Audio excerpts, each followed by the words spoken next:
Bonjour, bienvenue à Prof en Casa. Je m'appelle Marielos et je suis votre professeur de français.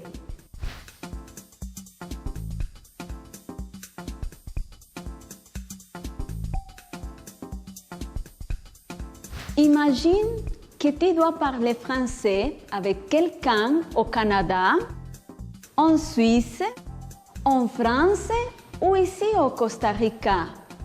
Comment te communiquer avec les autres? Excusez-moi, monsieur, où se trouve la pharmacie? Oui, madame, c'est très facile. Allez tout droit. Ah, merci beaucoup. Bonjour, je m'appelle Marielos, je peux vous servir? Oui, appuyez sur la touche à droite. Avec plaisir. Il est nécessaire de poser des questions. Alors, on va commencer.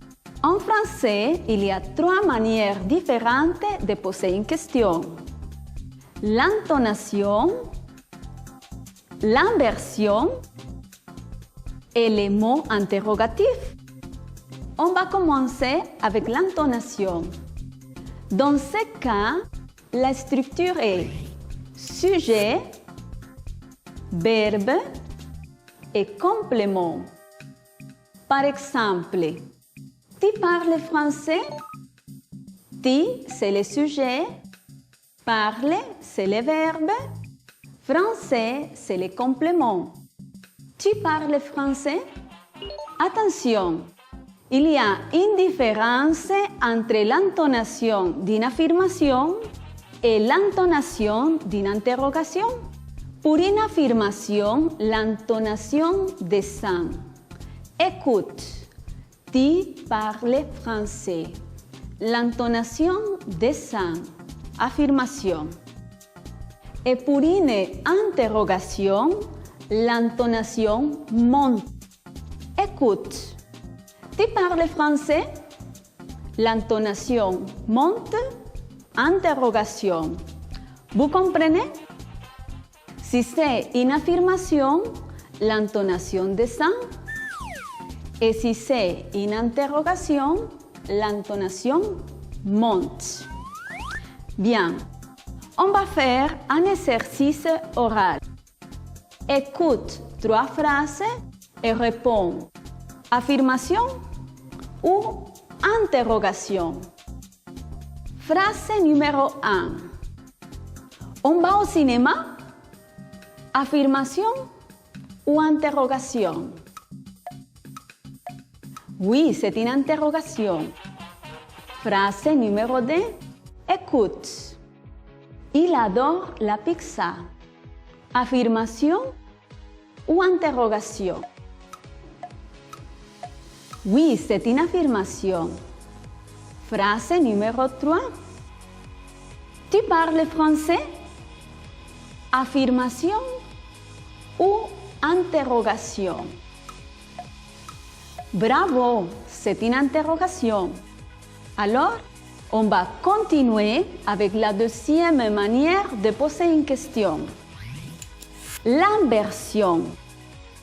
Dans ce cas, on commence par le verbe, après le sujet et finalement le complément. Par exemple, parles-tu français? Parle, c'est le verbe, tu, c'est le sujet et français, c'est le complément. Parles-tu français? Observe. Elle est sympathique. Quelle est la question? Alors, on commence avec le verbe est, après le sujet elle et finalement le complément sympathique. Est-elle sympathique? Verbe, sujet, complément. Observe un autre exemple. Tu écoutes le professeur. Quelle est la question?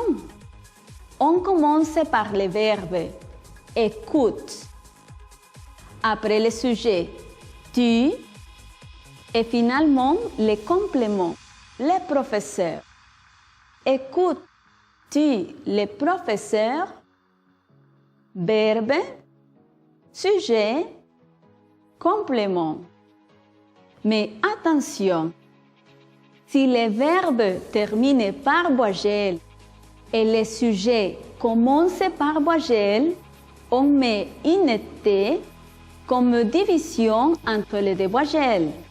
Par exemple, parle, c'est un verbe qui termine par un voyelle. Il, c'est un sujet qui commence par voyelle. Alors, on met une T comme division entre les deux voyelles. Bien, on va continuer avec la troisième manière de poser une question, les mots interrogatifs. Dans ce cas, on commence par les mots interrogatifs, après le verbe et finalement le sujet.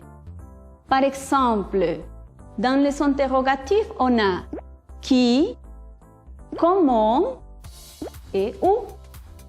On utilise qui pour l'identité. Par exemple, regarde ces photos. Qui est? C'est Hannah Gabriels. Qui est? C'est Hannah Gabriels. Regarde cette autre photo. Qui est? C'est Brian Ruiz. Qui est? C'est Brian Ruiz. Bien, on va continuer avec comment. On utilise comment pour se saluer. Par exemple, comment ça va? Bien, merci. Comment ça va? Bien, merci. Et on utilise comment pour se présenter. Par exemple, comment tu t'appelles? Je m'appelle Marielus. Comment tu t'appelles? Je m'appelle. Et aussi, on utilise où pour le domicile. Par exemple, où habites-tu? J'habite à La Juela. Où habites-tu? J'habite à San José, à Cartago, etc. Bien, finalement, on va construire un schéma en utilisant les trois mots interrogatifs. Pour poser une question, on utilise l'intonation, l'inversion et les mots interrogatifs. Pour l'intonation, la structure est sujet, verbe, complément. Par exemple, il joue au foot. Pour l'inversion, on commence avec le verbe. Par exemple, joue-t-il au foot? Et pour les mots interrogatifs, on a trois possibilités. Par exemple, qui? Qui est? C'est Brian Ruiz. Comment?